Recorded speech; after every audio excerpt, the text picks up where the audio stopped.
K T ജലീലിന് എന്തോ പറയാനുണ്ടോ? ഒന്ന് കേട്ടതിന് ശേഷം നോക്കാം. നമ്മളൊക്കെ തോൽക്കുന്നു എന്ന് പറയുന്നതിൻ്റെ അർത്ഥം ഇനി ഭാവിയിൽ വരുന്ന ഒരാളും ഒരു പ്രവർത്തനവും ചെയ്യേണ്ട കാര്യമില്ല, വീട്ടിലിരുന്നാൽ മതി.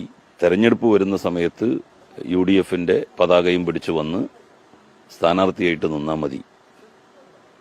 ആ നിലക്ക് പോയാൽ ജയിക്കും എന്നുള്ള ഒരു അവസ്ഥ അതിലൂടെ ഉളവാകും. ജലീൽ സാഹിബ് അത് എന്താണെന്നറിയാം? ജലീൽ സാഹിബ് അടക്കമുള്ള ഇപ്പോഴത്തെ ഇടതുപക്ഷത്തിൽ നിൽക്കുന്ന ആൾക്കാർ, അവരെ എത്ര പേരെ ജനം തെറി വിളിക്കുന്നുണ്ട്? നിങ്ങളൊന്ന് ശ്രദ്ധിച്ചു നോക്ക്. ഏറ്റവും കൂടുതൽ തെറി കേൾക്കുന്നത് ആരാ? ശപിക്കുന്നത് ആരെയാ? നിങ്ങളുടെ നേതാവിനെ തന്നെയല്ലേ, മുഖ്യമന്ത്രിയല്ലേ, സഖാവ് എന്ന് നിങ്ങൾ വിളിക്കുന്ന പിണറായി വിജയനെ തന്നെയല്ലേ ഏറ്റവും കൂടുതൽ ആൾക്കാർ തെറി വിളിക്കുന്നത്? എന്താ കാരണം? അദ്ദേഹം തെരഞ്ഞെടുപ്പ് രണ്ടാമത്തെ ഘട്ടം കയറുമ്പോൾ, ആദ്യത്തെ ഘട്ടം കയറിയതിന്റെ കാരണങ്ങൾ ഇപ്പോൾ തെളിഞ്ഞു വരുന്നുണ്ട്. അതായത് മനുഷ്യനിർമ്മിതമാണ് 18 പ്രളയം എന്ന് ഇപ്പൊ തെളിഞ്ഞു വരികയാണ്. എന്തിനു വേണ്ടിയാണ് ആ പ്രളയം വന്നത് എന്നും വരുന്നുണ്ട്. എത്ര ആൾക്കാരുടെ ജീവിതമാണ് പോയത്, എത്ര ജീവനുകളാണ് നഷ്ടപ്പെട്ടത്. അത്തരത്തിലുള്ള ഒരു ദുരന്തം ഉണ്ടാക്കിയിട്ട് ആ ദുരന്തത്തിന്റെ പേരിൽ അധികാരത്തിൽ വന്ന സർക്കാരാണ് നിങ്ങളത് രണ്ടാമത്, ശരിയല്ലേ? എന്നിട്ട് ആ സർക്കാർ അധികാരത്തിൽ വന്നപ്പോൾ അതിന്റെ നേതൃസ്ഥാനത്ത് ഇരുന്നു കൊണ്ട് പിണറായി എന്ന ഏകാധിപതി കളിച്ചിട്ടുള്ള ആ കളി, അതല്ലേ ഇത്രയധികം വലിയ ദുരന്തം നിങ്ങൾ ഏറ്റുവാങ്ങേണ്ടി വന്നത്? അല്ലാതെ ജലീൽ എന്തെങ്കിലും വികസന പ്രവർത്തനം ചെയ്യാഞ്ഞിട്ടാണോ? ഇടതുപക്ഷത്തിന്റെ MLA-മാരെല്ലാം മോശം എന്നാണോ പറയുന്നത്? ഒരിക്കലും ഇടതുപക്ഷത്തിന്റെ എല്ലാ MLA-മാരും മോശമൊന്നുമല്ല. ഇവിടെ എത്ര പേരെ അറിയാം ജനങ്ങൾക്ക്? മന്ത്രിമാരടക്കം ഇവിടെ ജനങ്ങൾ കേട്ടിട്ടുള്ളത് വിരലിൽ ഉണ്ടാവുന്ന ഏതാനും ചിലരെ പേരാണ്. ഇപ്പൊ ജലീലിനെ തന്നെ എടുക്കാം. KT ജലീലിനെ മനസ്സിലാക്കുന്നുണ്ട്, അതുപോലെ പിണറായി വിജയനെ മനസ്സിലാക്കുന്നുണ്ട്, വീണ ജോർജിനെ മനസ്സിലാക്കുന്നുണ്ട്, മുഹമ്മദ് റിയാസിനെ മനസ്സിലാക്കുന്നുണ്ട്, അതുപോലെ വാസവനെ മനസ്സിലാക്കുന്നുണ്ട്, പിന്നെ വിദ്യാഭ്യാസ മന്ത്രിയെ മനസ്സിലാക്കുന്നുണ്ട്, ഉന്നത വിദ്യാഭ്യാസ വകുപ്പ് മന്ത്രി കുറച്ചൊക്കെ മനസ്സിലാക്കുന്നുണ്ട്. ഇത് കഴിഞ്ഞാൽ പിന്നെ ബാക്കിയുള്ള മന്ത്രിമാരെ അത്ര അങ്ങോട്ട് ചർച്ച ചെയ്തിട്ടുണ്ടോ? 1-2 പേരും കൂടെ ഉണ്ട്. അവർ മാത്രമല്ലല്ലോ, ചില മന്ത്രിമാരെ കുറിച്ച് കഴിഞ്ഞ 10 വർഷത്തിനുള്ളിൽ, വേണ്ട, ഈ കഴിഞ്ഞ 5 വർഷത്തിനുള്ളിൽ ഒരു പരാതിയും എവിടെ വന്നിട്ടില്ല, ഒരു സംസാരം എവിടെ വന്നിട്ടില്ല. എന്താ കാര്യം? ഒന്ന്, അവർക്ക് പ്രത്യേകിച്ചൊന്നും ചെയ്യാനുണ്ടായിരുന്നില്ല. കാരണം അവർ എന്ത് ചെയ്യണം, എപ്പോ ചെയ്യണം എന്നൊക്കെ തീരുമാനിക്കുന്നത് മേലെ വലിയ തമ്പുരാനായിരുന്നു. വലിയ തമ്പുരാൻ പറയുന്നതിന്റെ അപ്പുറത്തേക്ക് ഒന്നും ചെയ്യാൻ പറ്റില്ല എന്നതുകൊണ്ട് വലിയ തമ്പുരാനെയായിരുന്നു അവിടെ മനസ്സിലാക്കിയിരുന്നത്, ജനം അറിഞ്ഞിരുന്നത്. നിങ്ങളെ, അതായത് ഈ പറഞ്ഞ വിഭാഗക്കാരെ അറിഞ്ഞിരുന്നില്ല. എന്നാൽ KT ജലീൽ അടക്കമുള്ള കുറച്ച് ആൾക്കാരെ, ഇപ്പൊ KB ഗണേഷ്കുമാർ അടക്കമുള്ള കുറച്ച് ആൾക്കാരെ ജനങ്ങൾക്കറിയാം നേരത്തെ. അവരവരുടെ മണ്ഡലത്തിൽ പോലും ഇത് ഇവിടുത്തെ MLA ആരാണ് എന്നറിയാത്ത ആൾക്കാരായിരുന്നു ഉണ്ടായിരുന്ന ഇടതുപക്ഷത്തെ. അതായത് നിങ്ങളുടെ നേതാവിന്റെ, അതായത് നിങ്ങളുടെ തമ്പുരാന്റെ, പൊന്നു തമ്പുരാന്റെ പിടിപ്പുകേടും പൊന്നു തമ്പുരാന്റെ ഭരണ രീതിയും പൊന്നു തമ്പുരാന്റെ ജനങ്ങളോടുള്ള ആ പെരുമാറ്റവും അതാണ് നിങ്ങളെ പ്രശ്നം ഉണ്ടാക്കിയത്. അല്ലാതെ KT ജലീൽ എന്തെങ്കിലും ചെയ്യില്ല എന്നുണ്ടോ? KT ജലീലിന്റെ മണ്ഡലത്തിൽ KT ജലീലിന് പറ്റാവുന്ന വികസന പ്രവർത്തനങ്ങൾ ചെയ്തിട്ടുണ്ട്.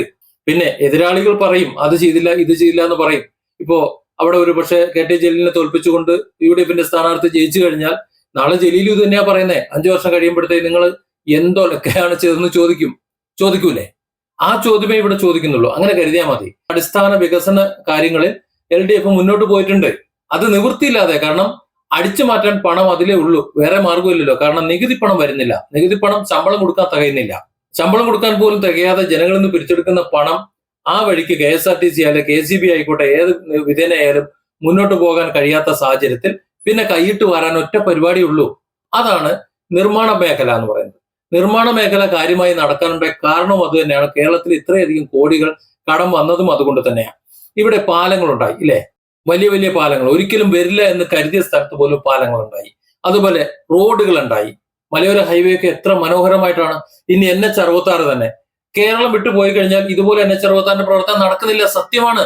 കേരളത്തിൽ ഈ റോഡ് നിർമ്മാണത്തിന് ആവശ്യമായ സ്ഥലം ഏറ്റെടുത്ത് കൊടുക്കൽ സർക്കാർ കൃത്യമായി ചെയ്തത് കൊണ്ട് തന്നെയാണ്. അതിനിപ്പോ കൂരിയാടുപ്പ്, എന്റെ നാട്ടില് റോഡ് പൊളിഞ്ഞത് കൊണ്ട് റിയാസ് റീലെടുക്കൽ നിർത്തി, ഇനി ഇത് NHന്റെ റോഡ് ആണ് എന്ന് പറഞ്ഞിട്ട് കാര്യമൊന്നുമില്ല. കാര്യം ഇവിടുത്തെ സ്ഥലം ഏറ്റെടുത്ത് കൊടുത്തത് LDF തന്നെ. അതിൽ നിന്നും ഒരുപാട് കൈയിട്ട് വരാനുണ്ടായിരുന്നു. അതുപോലെ പാലം നിർമ്മാണം, കെട്ടിട നിർമ്മാണം, അതുപോലെ സ്കൂളുകളുടെയും അതുപോലെ മറ്റ് പഞ്ചായത്ത് ബിൽഡിങ്ങുകളുടെയും ആശുപത്രി ബിൽഡിങ്ങുകളുടെയും ഒക്കെ സർക്കാർ ഓഫീസുകളുടെയും ഒക്കെ കെട്ടിടങ്ങൾ ധാരാളം നിർമ്മിച്ചു. ഇപ്പോൾ അവസാനം ജനങ്ങൾക്ക് കൊടുത്ത വയനാട്ടിന്റെ അവസ്ഥ നമുക്കറിയാലോ, ഇല്ലേ? അതായത് 20 ലക്ഷം രൂപയ്ക്ക് മുസ്ലിം ലീഗ് പണിതു കൊടുത്ത വീട് എന്ന് പറഞ്ഞാൽ മുകളിൽ ഒരു നിലയും കൂടെ കയറ്റാൻ പറ്റുന്ന രീതി, നല്ല അടച്ചുറപ്പുള്ള നല്ല വീടാണ്, ചോരുന്നില്ല. എന്നാൽ 30 ലക്ഷം രൂപയ്ക്ക് അതിനേക്കാളും സ്ക്വയർ ഫീറ്റ് കുറഞ്ഞ് ഇപ്പുറത്ത് ചെയ്ത വീടിന്റെ അവസ്ഥ ഇപ്പൊ തന്നെ അറിയാമല്ലോ. ഇതെന്തുകൊണ്ടാണ് സംഭവിച്ചത്? നിങ്ങളെ കൈയിട്ട് വാറലാണ്. 30 ലക്ഷം രൂപ എന്തുകൊണ്ടാണ് വീട് ചോർന്നത്? അത് ജലീൽ ഒന്ന് ആലോചിച്ച് നോക്കിയിട്ടുണ്ട്. എന്തുകൊണ്ടാണ് നിങ്ങളെ ജനം വെറുക്കുന്നത് എന്ന്? അവിടെ LDF സർക്കാർ വീട് തരുമെന്ന് പ്രഖ്യാപിച്ചു. ആരുടെ പണം കൊണ്ട്? ജനങ്ങൾ കൊടുത്ത പണം കൊണ്ട്. ഒന്നാമത്തെ മൈനസ് അവിടെ വന്നു. പറയുന്നത് ഊരാളുങ്കൽ പണിഞ്ഞു വന്ന്. പക്ഷെ ഇതെല്ലാം സബ് കോൺട്രാക്ട് ആണ്. തറ സബ് കോൺട്രാക്ട് കൊടുക്കുന്നു, അതിന് അവർക്ക് 30% ലാഭം വേണം. അത് കഴിഞ്ഞ് ചുമര് കൊടുക്കുന്നു, അതിന് 30% ലാഭം വേണം. വാതില് നമുക്കറിയാലോ, നൗഷാദിന്റെ വാതിൽ എന്ന് പറഞ്ഞാൽ പൊളിഞ്ഞു. ഇത് കുടിയിരിക്കൽ നടത്തിയില്ല, അതിനു മുമ്പ് തന്നെ അത് പൊളിഞ്ഞു. മാറ്റുമെന്ന് പറയുന്നുണ്ട്. അതല്ല, കരാർ കമ്പനി അത് കേൾക്കില്ല എന്നും പറയുന്നുണ്ട്. രണ്ടും കേൾക്കുന്നുണ്ട്. ഏതായാലും അതിന് 30% വേറെ ആയിരിക്കും കൊടുക്കുക, സബ് കരാറായിരിക്കും കൊടുത്തിട്ടുണ്ടാകുക.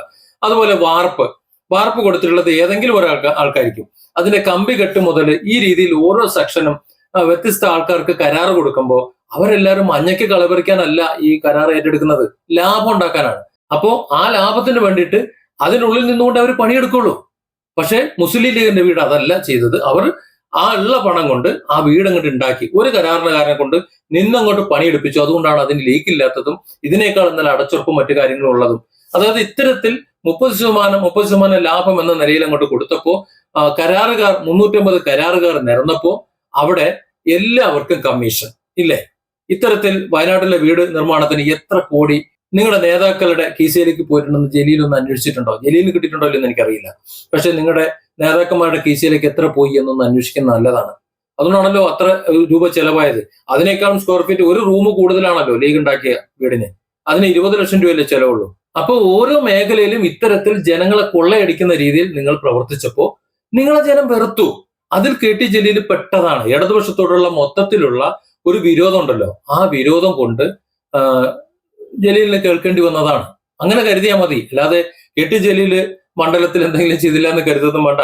അങ്ങനെ കരുതുന്നവരല്ല. രാഷ്ട്രീയ വിരോധം കൊണ്ട് പറയുന്നുണ്ടെങ്കിലും ജലീലടക്കമുള്ള കുറെ ആൾക്കാർ പലതും ചെയ്തിട്ടുണ്ട്. LDFന്റെ MLA മാർ അവർ കൊണ്ട് കഴിയുന്ന രീതി ചെയ്തിട്ടുണ്ട്. പക്ഷെ ചെയ്യാൻ നമ്മുടെ മൂത്താശാരി സമ്മതിച്ചിട്ടില്ല. അത് അങ്ങനെ ചെയ്യണ്ട ഇങ്ങനെ ചെയ്യണ്ട എന്ന് പറഞ്ഞിട്ടുണ്ട്. ഇത്രയേ ഉള്ളൂ. പിന്നെ നാഷണൽ ഹൈവേ അതോറിറ്റിന്റെ റോഡ് പണിയാൻ റോഡ് പണിയാൻ വേണ്ടിയിട്ട് സ്ഥലമെടുക്കൽ ഇത്ര വിപുലമായി നടക്കാൻ കാരണം മരുമോൻ മന്ത്രിയെ ഒന്ന് സേഫ് ആക്കി നിർത്തലാണ്. അതിന് വേണ്ടിയിട്ടാണ്. നമ്മൾ കർണാടക കയറി കഴിഞ്ഞാൽ അല്ലെങ്കിൽ ഗോവ ആ മേഖലയിലേക്ക് പോയി കഴിഞ്ഞാൽ ഇതുപോലെ 6 വരിയൊന്നുമില്ല. വെറും 2 വരി റോഡേ ഉള്ളൂ ചില സ്ഥലങ്ങളിൽ. ചില അപൂർവം ചില സ്ഥലങ്ങളിൽ മാത്രമേ 4 വരിയുള്ളൂ. നമുക്കറിയാലോ അർജുന്റെ ആ ലോറി പെട്ട സ്ഥലം ശിരൂരില്, ഞാനത് വഴി പോയിട്ടുണ്ട്. അവിടെ നേരത്തെ 4 വരി റോഡുണ്ടായിരുന്നു. ഇപ്പോ ആ മണ്ണിടിഞ്ഞ് ഭാഗം 2 വരി ക്ലോസ് ചെയ്തേക്കാണ്. വാർക്ക വെച്ച് മുട്ടിച്ചേക്കാണ്. ഇപ്പൊ 2 വരി കൂടിയാണ് പോക്ക്. കാര്യം അവിടെ ഒന്നും നിർമ്മാണ പ്രവർത്തനം ഇവിടെ എത്തിയിട്ടില്ല. കേരളത്തിലാണ് ഈ 6 വരി റോഡ് ഇങ്ങനെയെങ്കിലും പോകണത്. ഇത് കഴിഞ്ഞാൽ ഒന്നും നടക്കണില്ല. ഇതാണ് എന്റെ വസ്തുത. അതുകൊണ്ട് കേരളത്തിൽ ഒന്നും നടന്നില്ല എന്നല്ല, നിങ്ങളുടെ മൂത്താശാരി, നിങ്ങളുടെ മഹാരാജാവിന്റെ ചില തീരുമാനങ്ങളും നാട്ടുകാരുള്ള പെരുമാറ്റവും പിന്നെ സ്റ്റേജിൽ കയറിയിട്ട് വീട്ടിൽ പോയി പറഞ്ഞാൽ മതി എന്നുള്ളൊരു പെരുമാറ്റം ഉണ്ടല്ലോ, അതുകൊണ്ട് ജനം ഒരുപക്ഷെ തീരുമാനിച്ചു കാണും ഇനി നിങ്ങൾ വീട്ടിൽ പോയി പറഞ്ഞാൽ മതി, വീട്ടിൽ നിന്ന് ഭരിച്ചാൽ മതി എന്ന്. അതിനാരെയും കുറ്റം പറഞ്ഞിട്ട് കാര്യമില്ലല്ലോ. Different angles. Don't forget to subscribe and support this channel.